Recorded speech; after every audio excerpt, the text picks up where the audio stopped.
Number 1. When in Florida, you may meet a serial killer. When Dr. Jim Danger was 18, he and some friends took a road trip to the Appalachia National Forest near Tallahassee, Florida. Their goal was to get away from people, so they found themselves driving far into the woods. After they set up camp and had a few drinks, the writer and a friend decided to explore the surrounding forest. They found another trail and started following it, but the farther they went, the more apparent it became that someone was living there. Eventually, they came to the campsite of an older man who was living out of his van. His clothes were all strung up. Coolers were scattered around, and a dog sprawled beside the van. The user and his friend tried to back out without being seen, but the man caught sight of them and called them over. He asked them friendly questions and offered them up some places they could check out in the park. After about 10 minutes of walking, they returned to their own campsite. The man was a little strange, but seemed perfectly harmless. But fast forward 2 months, and the Reddit user's friend calls and tells him to turn on the television. There, on screen, was the man they met on the woods that night, on trial for 4 murders. I was in my tent, and it was the middle of the night, perhaps 1 a.m., and I had woken up to go pee, just like normal. I was about to unzip the tent, and I heard a small scratching sound. I paused. It was a slow, deliberate, crunchy, digging sound. It was too rhythmic for an animal, so after making sure it wasn't my dad who was sharing the tent, I unzipped a corner of the door and peeked out. The moon was just bright enough for me to see a young woman squatting right next to a little 2-man tent, digging at the ground with her bare hands. My dad went and shined a flashlight on her and told her to go back wherever she had made camp.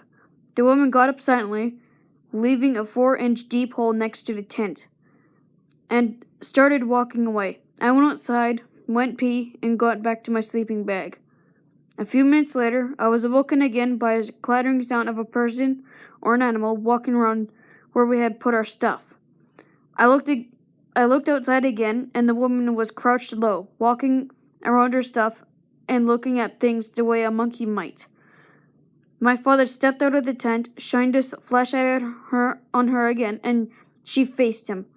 He asked her to kindly leave their stuff alone, but she just stood there, dirty and neglected, looking, but clearly not malnourished, staring on his light.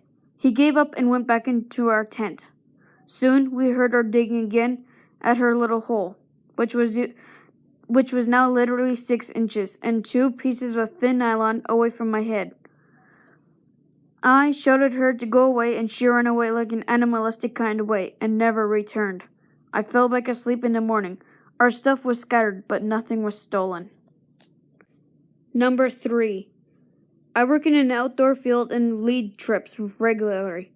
I once led a trip into the top of Mount Stringer in North Carolina. It's a tough climb to get to the top and about 6 miles from the nearest road. I was leading a group of 8 middle school kids and 1 co-instructor. We were camping out on top of the mountain, and it was a beautiful night with a full moon. The kids and the other co-instructor went to bed in their tents. I chose to spend a night in a hammock that night. I was really into a book when I was reading, so I stayed up and read until about 10:30 p.m. I turned on my headlamp off to settle in for the night. Everything around me was rather bright from the moon and from the position I was in. I could see down the trail we had hiked to get to the top. I laid there enjoying the scenery and noticed something moving on the trail. Bears are common in the area, so I perked up. As it got closer, I could tell it was a person. We were in the middle of nowhere, and there was someone hiking up the trail with no headlamp or any gear. I was just frozen, watching this person move closer to our camp. The person arrived at the top of the mountain where we were and just stopped. I watched as there appeared to be a man surveying our camp. I really could only see the outline of him. He stood there for what seemed to be like 30 minutes, but may have been 10. He then turned and sat down under a tree, facing our camp. He was sitting up in a way that I knew he wasn't trying to sleep. He just sat there staring at our camp. I had no idea what to do. I decided to wait it out. I waited just staring at the man while he stared at my camp. This went about 3:30 a.m. Then he stood up, took a moment to survey my camp. A few minutes longer, then he went back down the trail he came up on. I, to this day, have no idea what was all that about, but it freaked me out. I was paranoid that we were being followed for the rest of our trip.